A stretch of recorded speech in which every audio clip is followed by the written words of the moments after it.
Ranking member on the Employment Committee of Parliament, Dr. Kwabena Donkor, is holding the Bank of Ghana solely responsible for the collapse of the 7 indigenous banks. He wants officers of the Central Bank Supervision Department to be arrested for failing to advise on the distress level of the banks before it went into administration. The Pro-East MP also expressed disgust at the non-payment of severance packages to workers affected by the collapse of UT and Capital Bank a year on. He spoke with Daniel Dazi earlier. Bank of Ghana sat down for this situation to get into a near meltdown. Bank of Ghana, as a regulator, has responsibility, both legal and fiduciary, to ensure a sane banking sector. But Bank of Ghana was busy making money out of the mess in the form of liquidity support.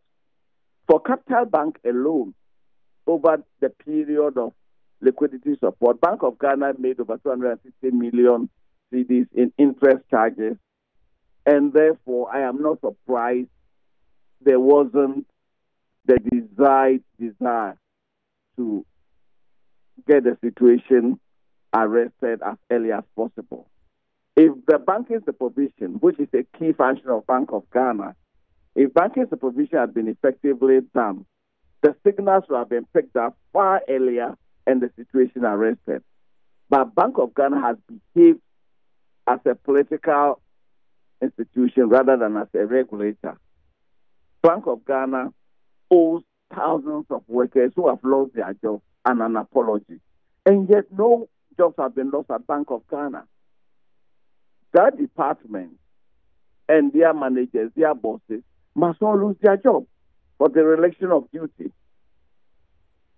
Now, Dr. Donkor, the concern of these workers who have lost their jobs now is that, particularly for those in UT and Capital Bank, they say some exit packages were promised them before they were let go by the now GCB Bank. As a member of the Employment Committee of Parliament, has this come to your notice, and what can you do to help them?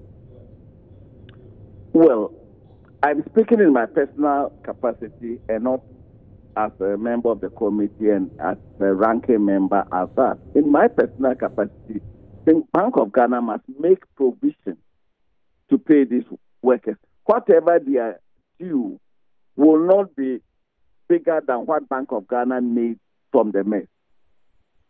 And therefore, Bank of Ghana must provide the liquidators money to pay at least the severance of workers.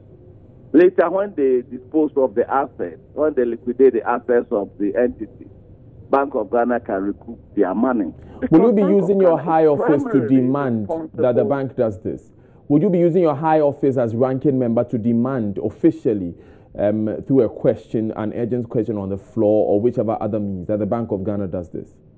Indeed, informally, there has been a discussion that when Parliament resumes, the committees on employment and finance must invite the governor to appear before the committee and then answer questions as to why Bank of Ghana slept on the job.